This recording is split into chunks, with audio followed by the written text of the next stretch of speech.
Okay guys, let's take a look at the difference between calculating an average rate of change and an instantaneous rate of change using limits. Okay, so let's start with the function y equals 4t squared.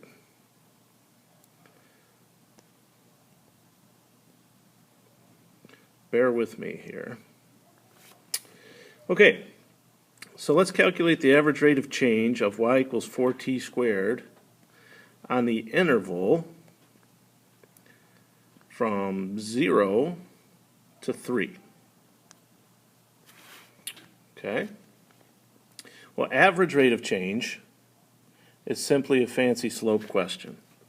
So the average rate of change is going to end up being the change in y over the change in t.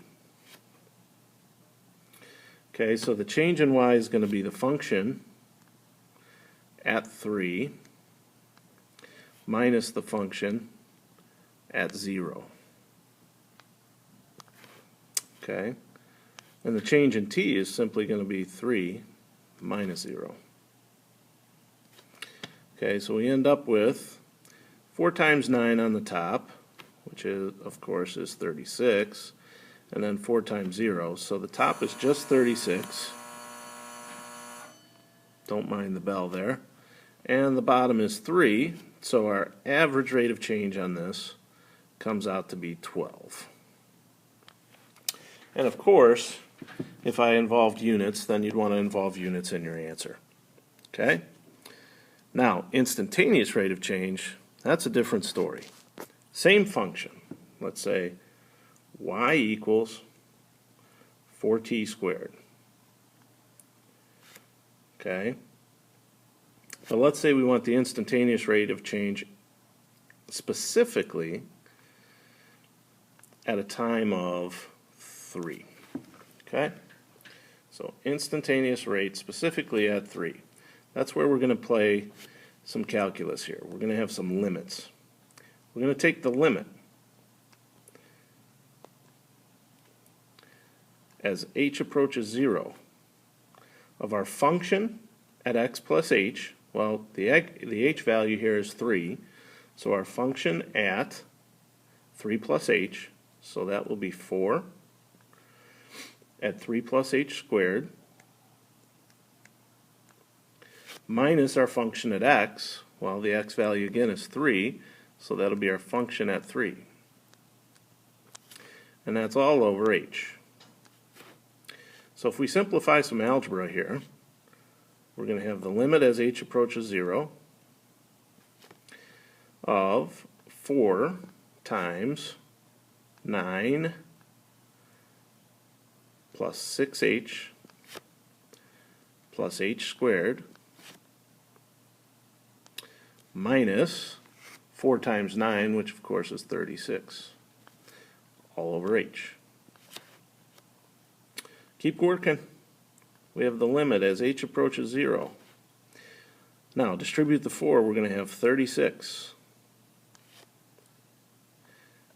You have to excuse me, I'm practicing with this stylus. It'll get better, I promise. 36 plus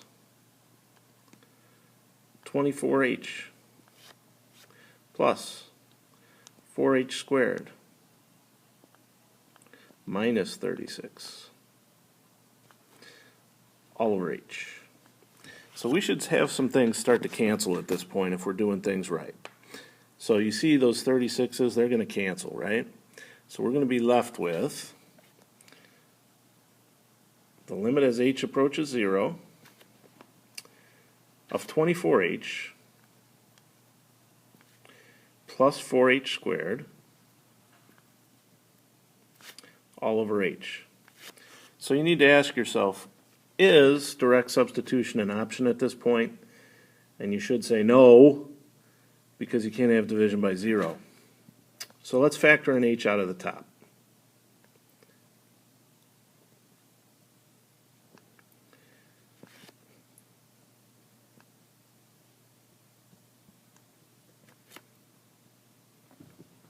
Excuse my limit here, guys. This is getting a little bit ugly. Let me erase that.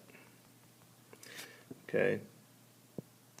All right, we're still taking a limit as h approaches 0. When we factor an h out of the top now, we end up with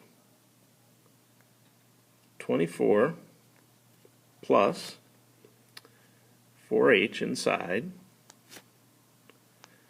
with an h on the bottom.